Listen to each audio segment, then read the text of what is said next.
liao tiam sia ai bek pe ai sio cekwa. Oh, ceku. Kan siang mah. Oh, ceku si hame lai. Kalau cekwa.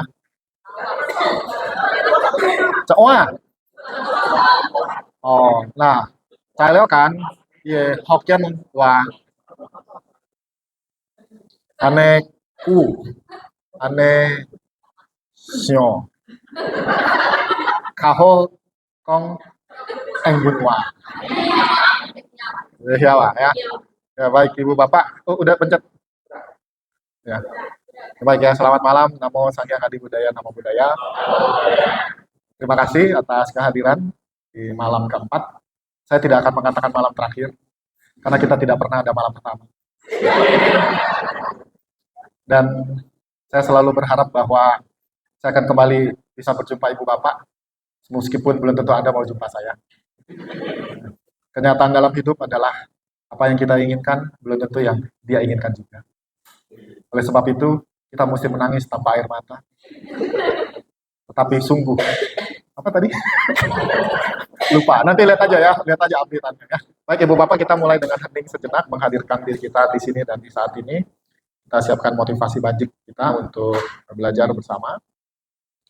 Mengandalkan Buddha, Dhamma, dan Sangha hingga mencapai perubahan sempurna dengan mempraktekkan 6 paramita, bertekad untuk mencapai kebuddhaan demi menolong membebaskan banyak makhluk dari samsara.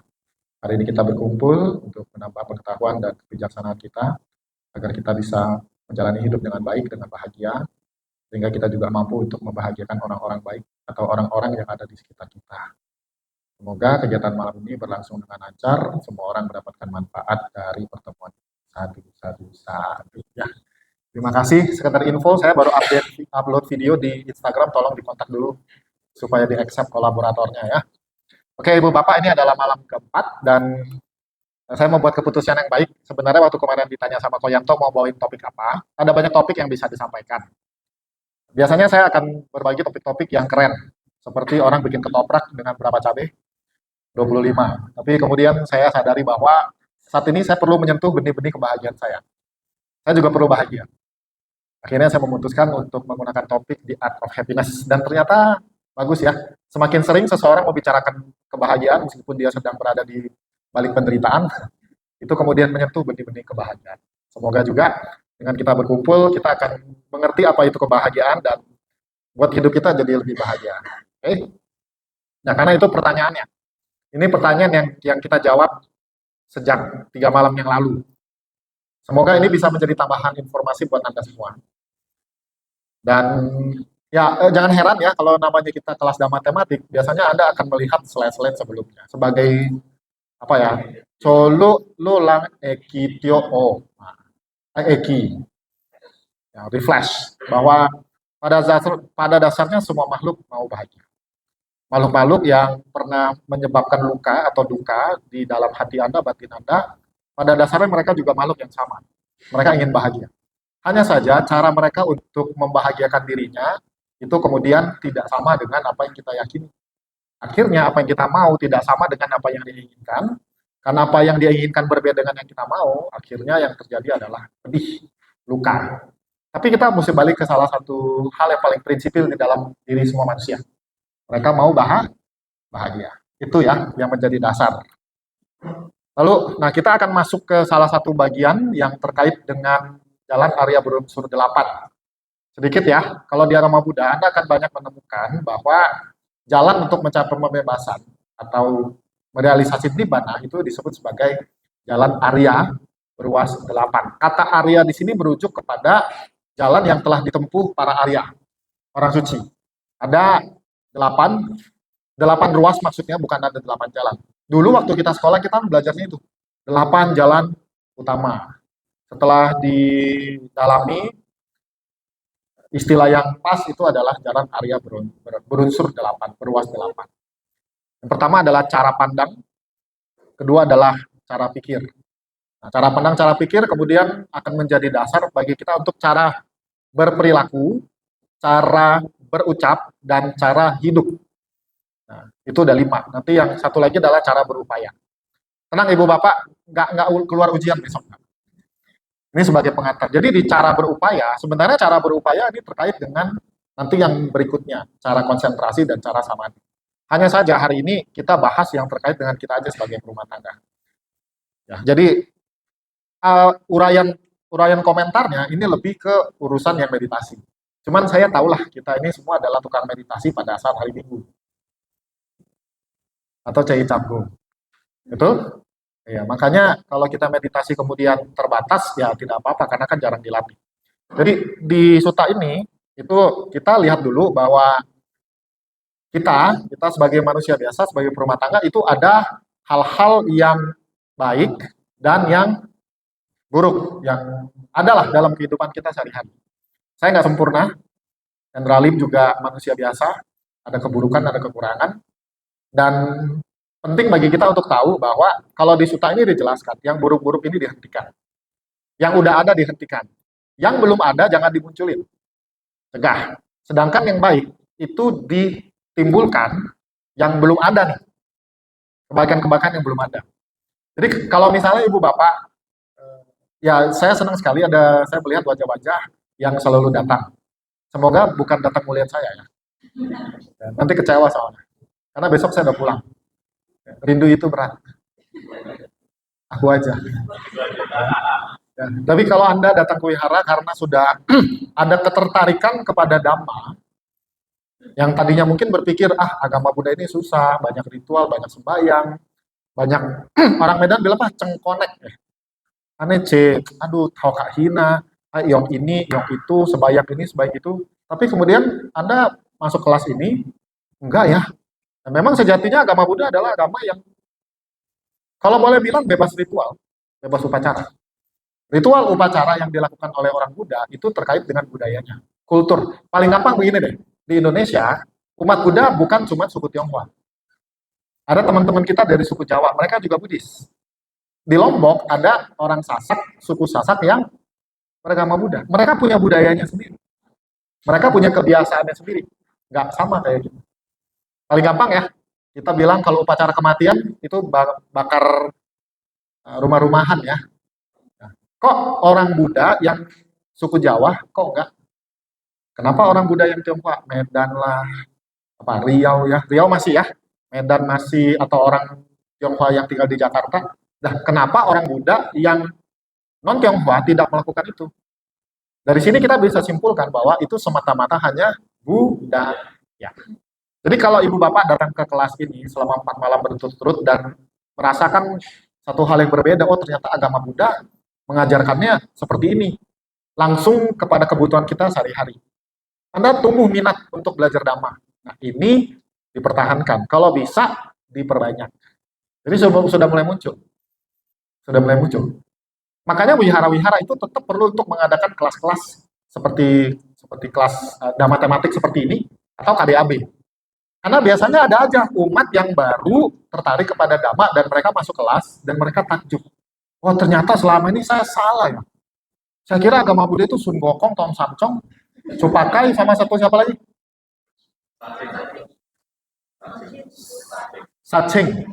Ya, dan kuda putih. Oh ternyata enggak, beda ya. Gitu. Jadi tetap wihara-wihara perlu untuk memutar selain roda pelayanan, roda sosial, satu lagi yang perlu diputar itu roda organisasi. Salah lagi. Roda Dhamma. Ya, jadi wihara perlu memutar 3 roda secara seimbang. Di depan, misalnya ada roda pelayanan umat, di sebelah kiri itu ada roda Dhamma, sebelah kanan itu ada roda organisasi. Jadi rodanya 3. Supaya umat juga akan semakin mengerti Dhamma. Kenapa? Karena dengan mengerti Dhamma, maka Anda ibu bapak akan lebih tertarik untuk berubah. Ini adalah sebuah model orang mau berubah. Sadar nggak?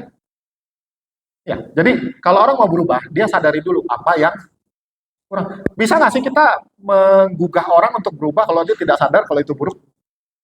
Apakah mungkin? Hampir tidak mungkin ya. Ketika orang sudah sadar bahwa gaya hidupnya itu tidak baik, maka dia mulai menghentikan, berubah, lalu mengganti dengan yang baik. Saya punya teori namanya teori gelap terang. Ibu bapak, gelap tidak pernah hilang. Gelap hanya lenyap ketika ada terang. Jadi ketika ibu bapak banyak menumbuhkan hal-hal yang terang, yang baik, yang positif, yang baik, nanti pelan-pelan, maka kebiasaan-kebiasaan buruknya berkurang. Gitu.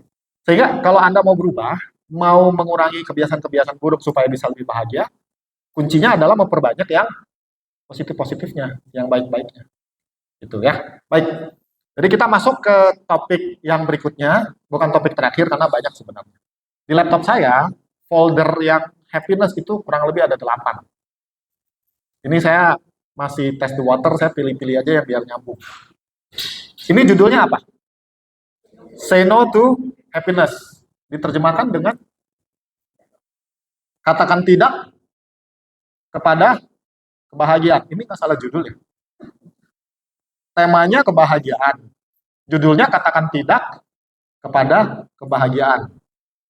Nah, ini tidak salah judul. Karena di bahasa Inggris, kata to, ini bisa kita, bentar ya, soalnya ini bentar lagi ada rasa durian keluar. Ada yang sakit hati mana? Ya, tadi dibeliin durian ya. Ini serius. Tadi ada yang temenan di Instagram, enggak ada yang temenan di WhatsApp, udah saya upload ya. Tadi dibeliin durian. Apa? Musang King. So, kata to itu berarti untuk. Ketika Anda membaca judul ini dan menerjemahkan katakan tidak kepada kebahagiaan, bisa dimaknai kita nggak mau bahagia. Namun, terjemahan yang pas untuk sesi ini adalah katakan tidak supaya bahagia. Untuk bahagia. Ini akan membahas 4 hal yang kalau Anda tidak miliki, Anda bahagia. Bingung kan? Kemarin kita bahas 4 hal yang Anda lakukan. Hentikan keburukan, punya empati, pas, dan terakhir adalah ingat karma. Hari ini adalah hal-hal yang kalau Anda tidak miliki, Anda bahagia. Nomor 1, bukan kartu kredit. Nah, ini karena nyambung dengan apa yang sudah. Saya punya kartu kredit. Saya pengguna kartu kredit aktif. Kalau saya tidak salah, saya sekarang punya beberapa. Nggak enak sebut nomor. Dan karena saya pakainya udah lama, itu apa istilahnya, limitnya itu ngeri. Kenapa ngeri? Karena saya sudah kena bobol beberapa kali. Syukurlah setiap kali dibobol, kemudian saya bisa mengajukan apa istilahnya klaim ulang, itu kemudian dihapus. Terakhir juga sekitar 1-2 bulan lalu juga masih kena bobol. Meskipun cuma 10.000. Jadi pertama kali dapat notif SMS pemakaian di sini 10.000. Ya gue cuek aja, biaran cuma cepat. Nggak berapa lama kemudian muncul lagi. Udah langsung saya telepon ganti kartu. Nah, gini, kartu kredit sering disebut sebagai kartu utang. Ya, kalau punya utang katanya tidak bahagia. Cuman cara pemakaian ini ngeri. Kalau saya kumpul-kumpulin, saya punya limit itu mungkin Fortuner 1 mah kebeli itu. Tapi nyicil. Habis nyicil apa yang dirasakan? Stres. Jangan sampai dipukulin. Saya catat. Jadi tiap bulan masuk di email, saya catat pakai berapa, tanggal berapa mesti bayar, saya langsung bayar. Pernah sekali 2 kali kelewat.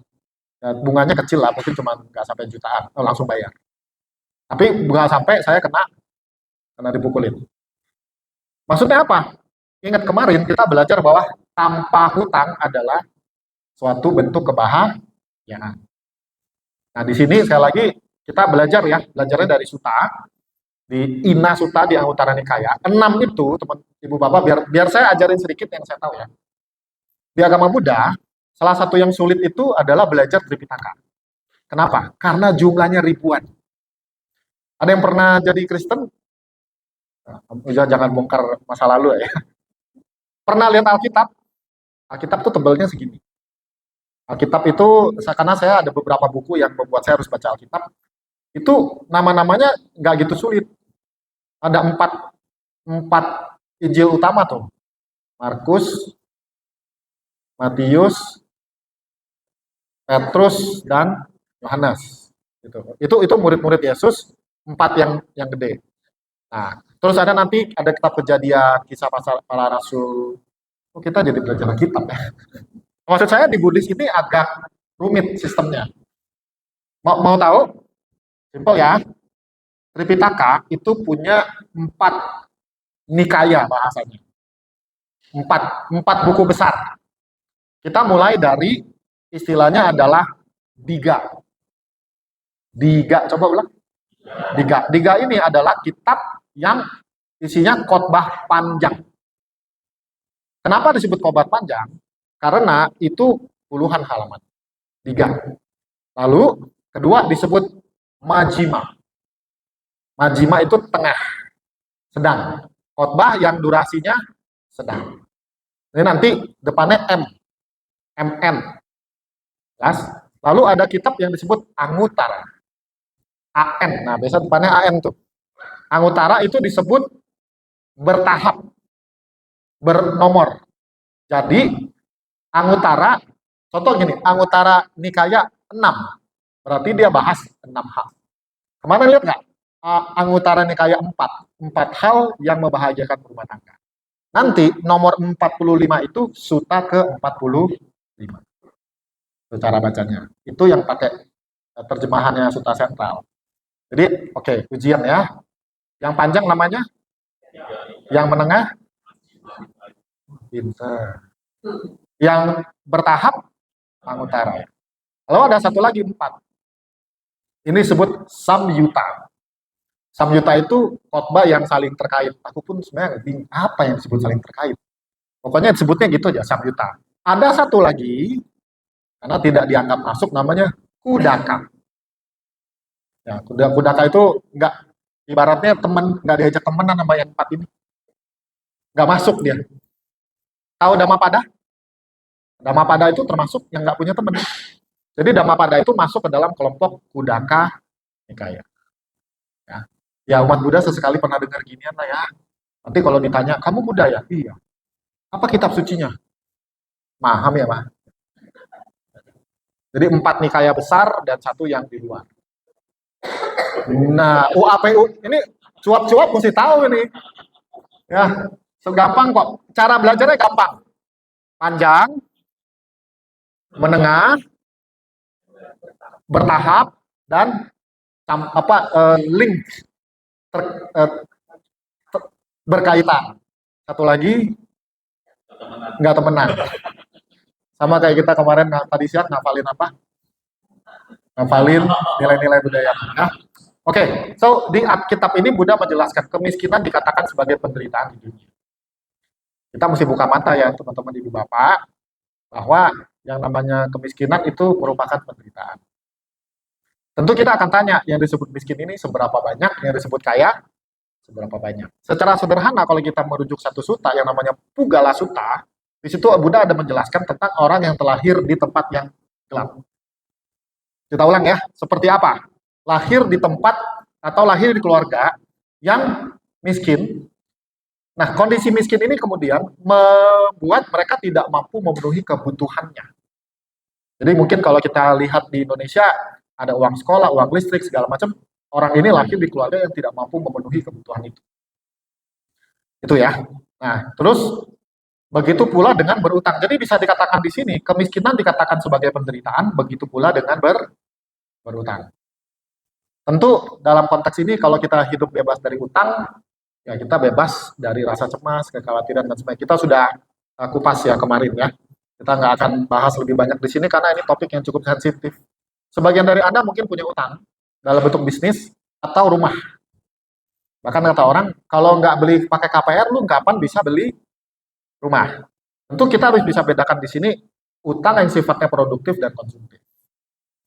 Jadi kalau utang buat beli handphone baru sampai jual ginjal itu ini saya beli handphone saya ini dengan utang kok. Saya beli pakai cicilan 0%, 24 bulan waktu itu. Udah lunas. Sudah waktunya beli handphone baru. Apa? Kapan mau dijual ya kan? Ya. Lalu bagaimana caranya bebas dari utang? Ini menarik. Bapak Ibu perhatikan, agama Buddha bukan cuma urusan ritual upacara sembahyang. Sutta-sutta dari nikaya-nikaya yang tadi saya sebutkan, kalau kita mau cari, mau baca, itu isinya semua adalah Kalau ibarat kita makan gado-gado, itu bumbu kacangnya itu kacang semua, bukan cuma air. Di sini kita bisa lihat, kalau mau bebas dari hutang, maka ini opini saya ya, maka Anda harus punya pergaulan yang baik. Seperti apa? Karena di sini udah mengajarkan tentang cara orang hartanya habis. Satu M-nya udah masih ada? Belum sampai. Belum sampai. Tunggu aja lah ya. Nah, bagaimana caranya orang bisa menghabiskan harta kekayaan? Ini ketagihan pada minuman keras dan obat-obatan. Ibu bapak pernah lihat orang buka meja kalau di tempat-tempat yang klub-klub begitu, buka minum, kali buka. Tahu nggak itu sekali bayar berapa? Nggak tahu semua kan? Belum pernah. Saya juga belum pernah. Tapi yang saya pernah nonton, baca itu hitungannya puluhan juta loh. Puluhan juta. Bisa ratusan ya. Apalagi kalau pakai plus.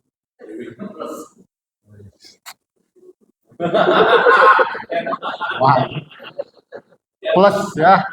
Ah, plus apa? Yang tahu cuma dia. Jangan tanya saya ya. Ya, itu pasti nggak gampang. Apalagi yang saya tahu teman saya pernah cerita, memang minuman-minuman itu enak. Minuman-minuman itu enak. Yang namanya manusia kalau ketemu yang enak, maunya apa? Lagi. Ya kan? Jangankan minuman, durian aja kita kejar. Betul? Iya. Jadi keterikatan kepada rasa yang kemudian lengket, sekali lagi lengket ya, kita nggak bisa pisah. Lalu ketika orang punya uang sedikit, dia cari itu. Kalau nggak punya uang, dia ngapain? Pinjam. Demi kenikmatan sesaat. Yang kemudian nggak ada hasil. Saya sih nggak pernah mabok.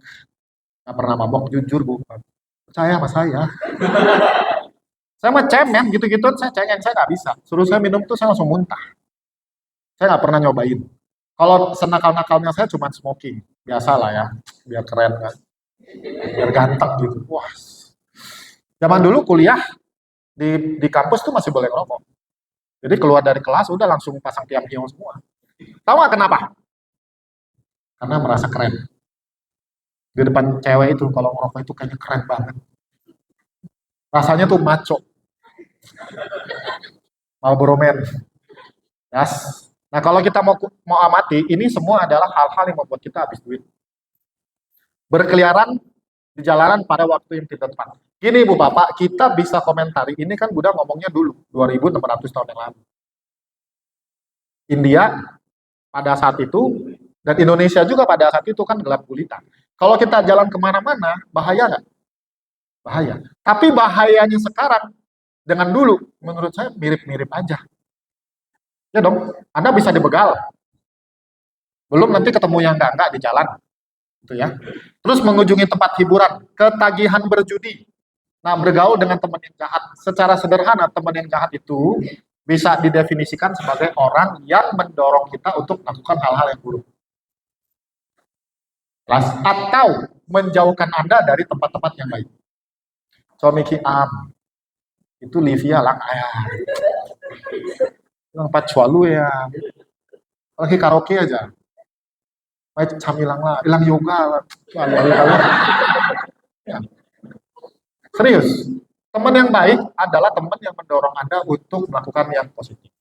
Dia ngajak kamu wihara, ngajak kamu bergaul dengan orang yang baik, mengajak kita untuk bisa berkumpul dengan orang yang positif, itu teman yang baik. Kalau kita bergaul dengan teman-teman yang baik, Anda akan hemat. Karena teman-teman yang baik tidak akan mengajak Anda ke tempat-tempat yang buruk. Selama saya di Perawang, paling jauh ke kafe. Emang mau kemana ya? Saya juga nggak suka. Ini bulan pulang dari sini saya ada ke Batam. Batam itu surga dunia. Wah, Aceh tahu kali ya. Wah, bener nih, bener.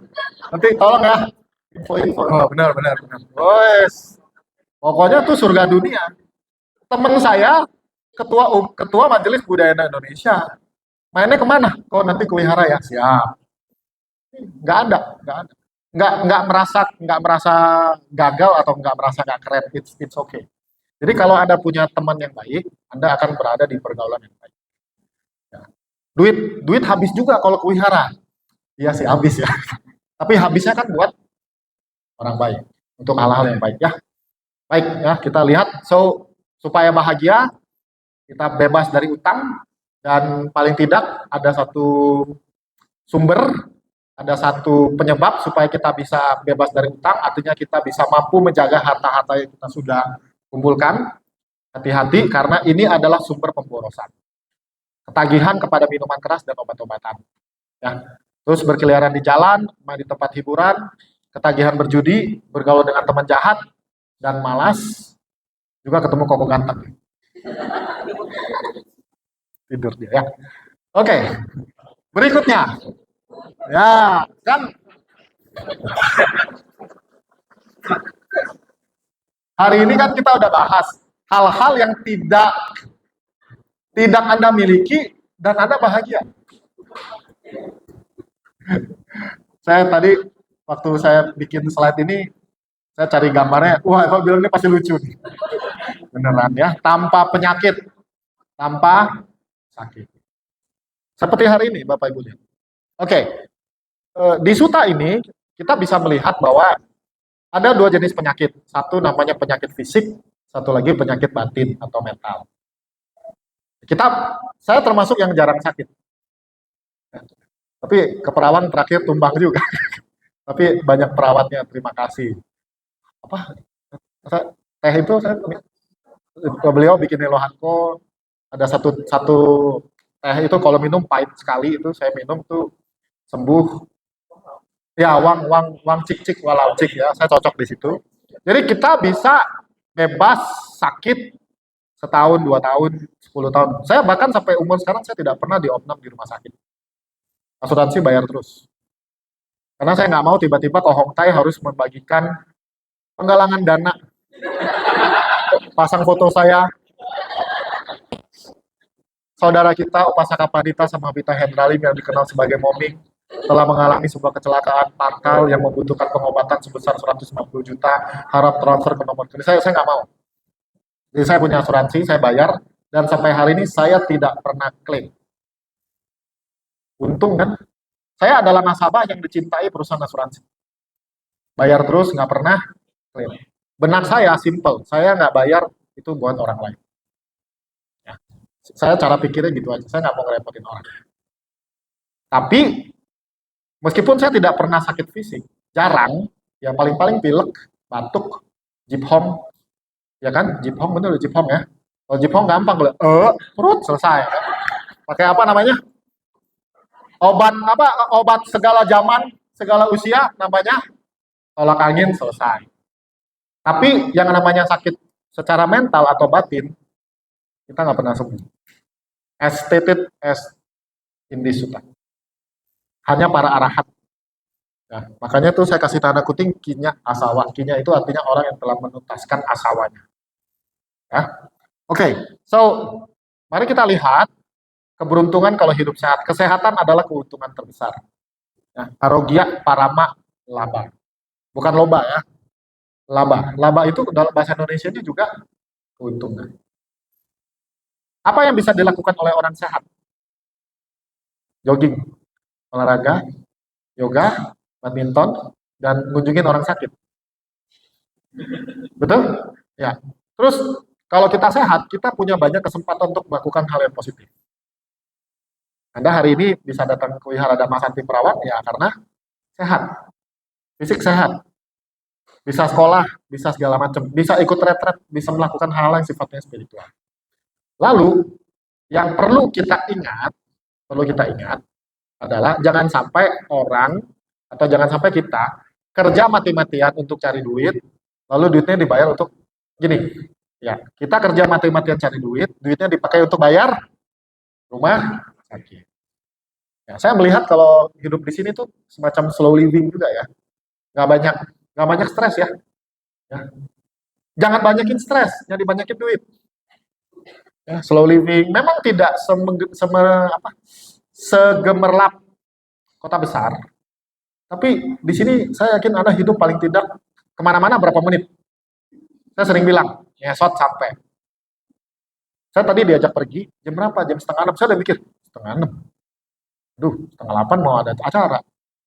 Terus jam 6 baru jalan. Ternyata pulang juga keburu. Coba di Jakarta, gitu. So, dengan sehat, Anda punya banyak kesempatan untuk melakukan hal yang baik. Ya, oke. Baik, kita masuk ke sini. Nah, caranya. Nah, sekali saya bilang kemarin, saya kalau cerita-cerita seperti ini, saya mau cerita yang paling tidak mampu saya praktekkan. Selama di Perawang, saya sukses tidak makan malam,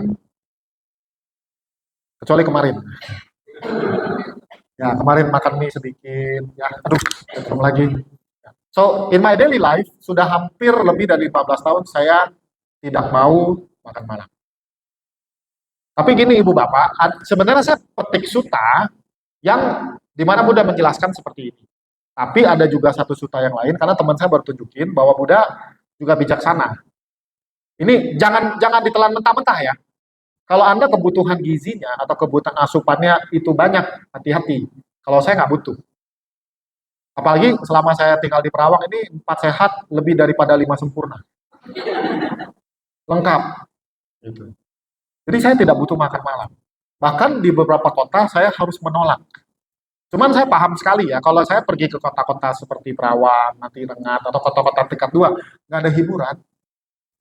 Satu, nggak ada hiburan. Kedua, tuan rumah itu biasanya mereka juga pengen pergi ke kafe itu, tapi nggak punya alasan. Itu saya sering alamin. Jadi mereka pengen pergi, tapi kan udah sering pergi sama keluarga. Bosan juga kan? Mumpung ada temennya diajak. Saya tuh sampai nolak-nolak, tapi kadang-kadang ya udahlah, ya gimana ya. Tapi syukurlah selama di sini saya selamat.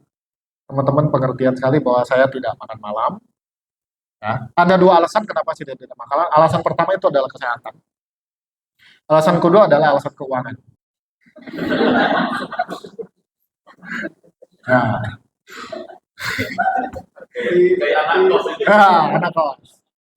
Dan saya sangat sangat senang ketika ketemu Suta ini, berarti benar. Mohon maaf nih agak agak ini ya, agak norak dikit ya. Saya kan belum hamil. Di usia 47 tahun punya tubuh seperti ini boleh sesuatu yang dibanggain. Ya, cuman dia bentuknya belum belum kotak. Tenang, tenang. Ini ada pembanding satu. Nah, ya. Ya. Tapi memang benar, kurangi makan lebih sehat. Ya, no hard feeling ya. Tapi sekali lagi Ibu Bapak saya harus menjelaskan bahwa setiap orang punya metabolismenya masing-masing. Jangan dipaksa. Ya, baik. Kita masuk ke bagian berikutnya ya. Tadi udah sehat, jadi kalau tanpa sakit apakah bahagia? Hari ini sehat kan? Hari ini Anda punya kebahagiaan. Baik. Berikutnya adalah tanpa kebodohan. Dullness bahasanya. Ya. Jadi gini, tentu kalau kita bicara bodoh, dungu, saya mau ajak Ibu Bapak untuk masuk ke ada dua istilah. Istilah, satu namanya duniawi, satu namanya spiritual. Oke, bodoh duniawi itu kayak apa? Bodoh duniawi, kalau boleh kita katakan ada orang yang dalam kehidupan sehari-hari itu bodoh memang. Dungu. Bukan dalam konteks mata pelajaran tertentu ya. Kalau saya dibandingkan dengan anak-anak yang sekarang SMP SMA, mereka ujian kalkulus, saya kalah. Matematika, kimia, biologi, apa namanya mafia ya, itu saya pasti kalah. Jadi bodoh duniawi ini bisa kita ibaratkan sebagai orang yang tidak punya kecakapan untuk hidup mandiri. Contoh gini lah, di Perawang ini ada tukang refleksi ya, massage. Mungkin mereka bodoh secara matematis, atau tingkat kecerdasan mereka terbatas. Tapi paling tidak masih bisa dapat duit, masih bisa ya. Mereka masih bisa kerja dengan baik, melayani customer dengan baik, kemudian dapat tips yang besar, itu kita nggak bisa kategorikan mereka bodoh. Tapi ada orang-orang yang lahirnya memang dungu. Mereka tidak punya kecakapan intelek sama sekali. So, itu yang mesti kita lihat sebagai salah satu bentuk kecakapan. Kalau dungu yang di sini, yang dimaksud dengan dungu spiritual adalah orang yang melakukan perbuatan-perbuatan yang keliru. Jadi dikatakan orang bodoh diketahui dari perbuatannya, mereka berpikir, bertutur, dan berperilaku buruk. Jadi,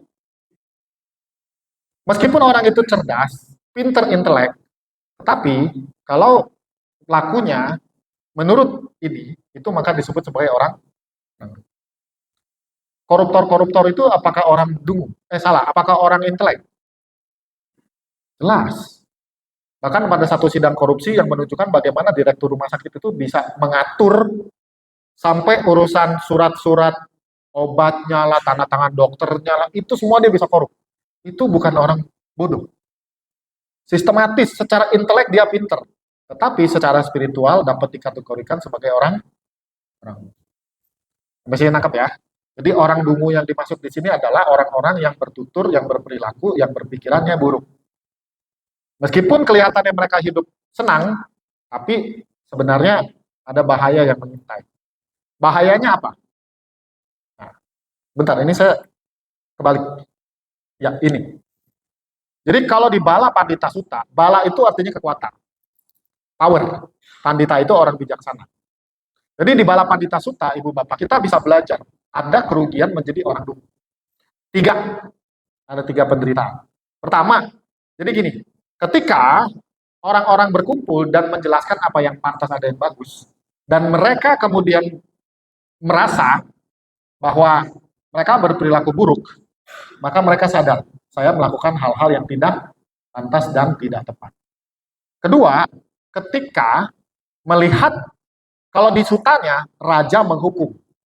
Tapi zaman sekarang kan sudah bukan raja.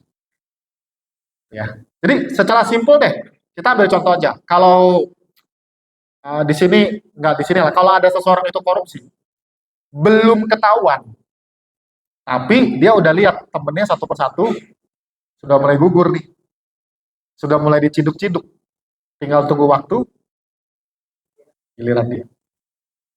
Kira-kira menurut ibu bapak, orang tersebut bisa hidup damai nggak? Tinggal nunggu waktu. Lalu yang ketiga, nah ini yang penting. Ini yang penting. Kenapa? Karena timbul penyesalan, timbul rasa di mana mereka berpikir selama ini ternyata saya tidak pernah melakukan kebajikan. Apalagi menjelang kehidupan sesaat menjelang kematian. Nah, jadi seseorang yang terbiasa melakukan hal-hal yang buruk tadi ya, bertutur, berpikir dan berperilaku berbuatan buruk, ketika mereka menyadarinya, ketika mereka merenunginya, itu akan muncul penderitaan. Coba perhatiin ibu bapak, sehari-hari saya pikir ini lang kaleo ya, mesti pai lang ya, mesti kengcat, penjahat apa? Cao lang. Ya, you don't. Jadi ketika kita duduk diam, nggak timbul penyesalan. Ada? Ya mungkin ada sih, tapi paling tidak kalau kita perhatiin ya, kita perhatiin. Kalau di lima sila, perbuatan yang paling sering sulit kita lakukan itu adalah yang keempat. Karena ucapan bisa kasar. Kita maki istri kita maki istri teman kita juga, atau anak. Mungkin pada saat setelah Anda melakukannya timbul rasa simbosong. Feeling saya semata-mata itu. Tapi di sini kan tidak sehari-hari melakukan pembunuhan, tidak melakukan pencurian, ya, dan lain sebagainya. So basically pada dasarnya Anda adalah kumpulan orang-orang yang baik. Yes. Nah, baik itu modal untuk bahagia. Kalau di Suta ini juga di Dhammapada 84, meskipun orang bodoh, balo. Balo itu artinya orang bodoh, tetapi balo itu artinya anak kecil. Jadi jangan heran ibu bapak, anak kecil karena mereka belum punya tingkat intelektualitas yang tinggi, dinasehatin apa yang dilakukan. Ayo, ngeyel. Betul? Mai chow. Dia salah. Apa yang Anda katakan, dia lakukan Sebaliknya. Karena tingkat intelektualitasnya belum cukup. Mereka belum mampu untuk menimbang, mengetahui mana yang baik dan mana yang tidak. Jadi dikatakan orang yang tidak mampu menimbang mana yang baik dan mana yang benar, itu disebut orang bodoh. Bahasa palinya balo. Ini nih nyata banget. Nyata banget. Ini cuma ilustrasi ya. Kalau ilustrasi belum tentu bisa nyata. Waktu saya aktif di salah satu wihara, wihara ini selalu akan ada anak muda-mudi yang rajin jadi pembantu. Bukan pembantu ART, bukan. Tapi kalau kerja fisik dia rajin. Pokoknya angkat ini, angkat itu rajin. Tapi rokok jalan terus, caci maki orang jalan terus, gas, marah-marah jalan terus. Tapi aktifnya di wihara. Lihat nggak? Kalau ada kelas-kelas dhamma segala macam nggak pernah datang. Tapi nganter bantai rajin. Ada orang-orang seperti itu. Betul. Dan mereka kan kayak sendok yang tidak bisa mencicipi dhamma. Karena meskipun mereka ada di lingkungan sekitar dhamma, mereka nggak tertarik masuk. Nggak tertarik masuk. Nggak heran. Nggak heran. Nggak heran di banyak wihara, pengurusnya banyak, pada saat kebaktian pengurusnya nggak ada. Nggak heran. Tapi saya nggak mengatakan mereka orang bodoh. Karena jauh. Nggak tertarik. Jadi beruntunglah ibu bapak, Anda sudah melangkah masuk menjadi orang bijaksana. Makanya lebih bahas, nanti nggak ada penyesalan ini. Nggak ada penyesalan ini. Ya. Nah, baik. Sekarang pertanyaannya, bagaimana supaya menjadi bijaksana? Ini diculak sama Vibangga Sutta. Nah, M. Ayo, M tadi. Majima nih. Majima artinya apa? Sedang, tengah. Jadi uraian khotbah yang tidak panjang dan juga tidak pendek. Jelas? Di sini udah menjelaskan tentang alasan sebab seseorang itu terlahir dungu. Nah, sebagai manusia, ketika mengunjungi seorang brahmana atau samana, rajin bertanya tentang perbuatan yang. Artinya pada saat kita berkumpul, samana ini artinya pertapa. Ibu bapak, brahmana, kalau di kasta India, itu mereka-mereka yang punya akses kepada ritual dan upacara. Baik, oke, tanpa dendam. Nah, ini saya taruh paling terakhir, karena ini paling susah. Ya, paling susah. Dan jujur li, saya belum bisa mempraktekkan ini 100% dengan baik. Masih ada orang-orang di dalam kehidupan saya yang saya malas banget nih ketemu dia. Anda gitu juga ya? Seimbang gitu. Ya, baik. Tapi kita mesti ingat dulu bahwa ini ada sutta anggota AN, ayo Anguttara Nikaya, kelompok 7, sutta ke 64. Nah, kadang-kadang dia itu pendek-pendek. Kita baca keluarga, teman, dan orang yang dicintai menghindari orang yang mudah tersinggung, alias sumbu pendek. Anda tahu, Anda kenal orang ini, kita kalau ketemu dia, ngomongnya harus ekstra, super, banget, hati, kenapa? Berat tersulut, sensitif. Dan benar apa tidak? Kalau orang ini ikut, Anda kemungkinan menimbang-nimbang mau ikut apa tidak. Betul? Ya. Jadi, lihatlah. Orang-orang yang gampang tersinggung, sulit bagi mereka untuk disukai orang. Right? Iya. Jadi kalau Anda bisa menjadi orang yang cincai logi, tahu? Cincai logi, apalagi bahasa Inggrisnya apa ya cincai logi itu? Easy going, ya Anda akan menjadi orang yang ramah. Tapi ya sekali lagi tentu ada batasannya sampai tahap tertentu. So, perhatiin deh, teman-teman Anda, sekitar Anda adalah orang-orang yang gampang diajak ngobrol, bercanda hidup, diledekin apapun, tetap nyambung. Wah, itu bahagia sekali. Simple, supel, yes, simple, supel. Dibandingkan orang yang dikit-dikit gampang tersinggung. Bahkan mungkin Anda tahu ada orang tertentu yang Anda update status, tiba-tiba dia WA. Maksud lu apa?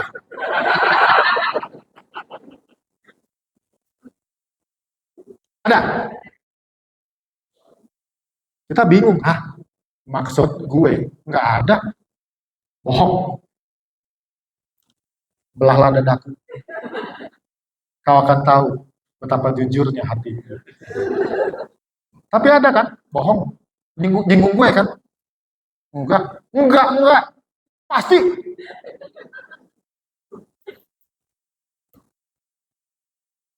Besok-besoknya, Anda update status lagi apa enggak?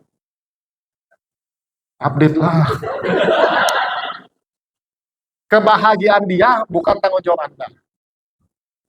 Kayak kita punya banyak teman, banyak sahabat, easy going aja.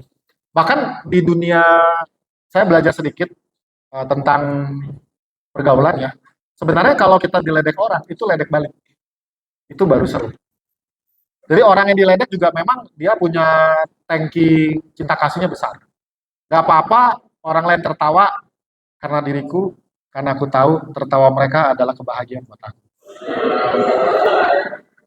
Kenapa gue tiba-tiba jadi puitis?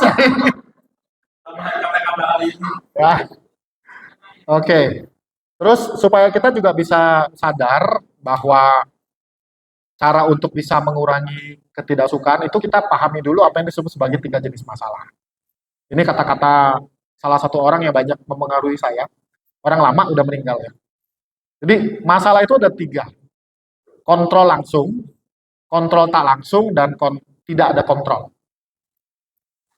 Contoh pertama itu adalah kontrol langsung. Masalah kontrol langsung. Masalah yang melibatkan perilaku kita sendiri.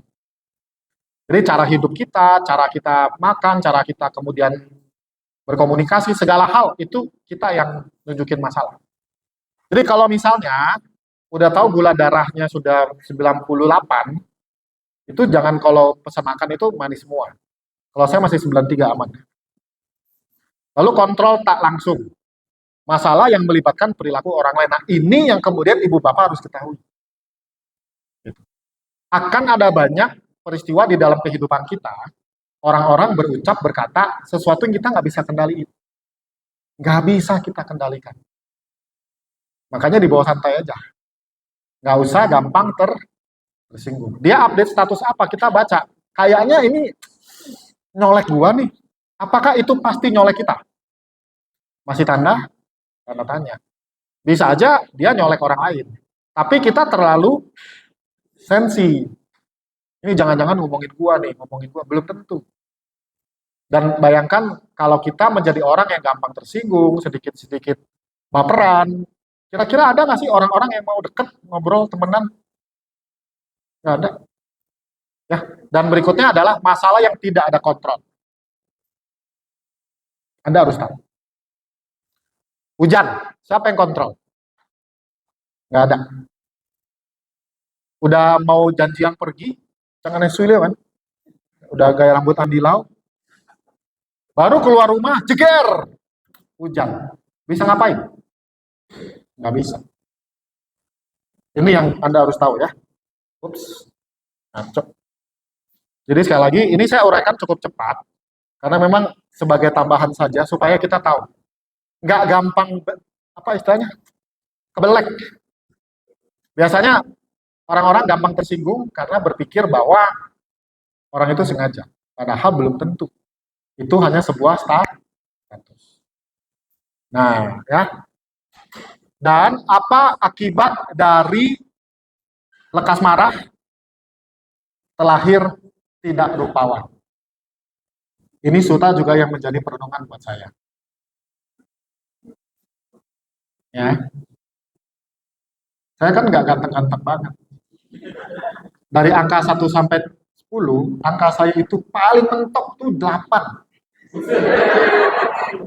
Tuh kan? Tersinggung nih. Ya. Jadi ketika saya ketemu Suta ini dan kemudian saya menyadari, oh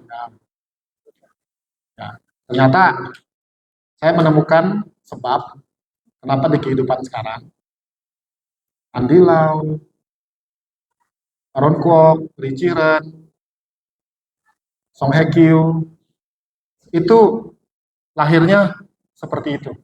Hendra Lim seperti ini. Ternyata kalau saya renungkan, oke, nah, saya pernah seperti inilah ya. Dan supaya menjaga di kehidupan berikutnya, saya telah rupawan. Ya, kita diingatkan oleh Suta ini.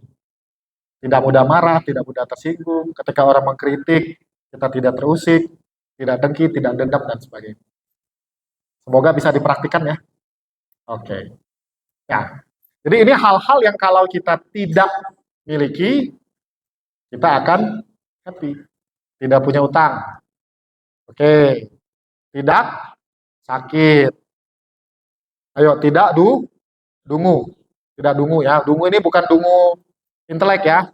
Dan tidak punya dendam. Makanya kita akan bahagia.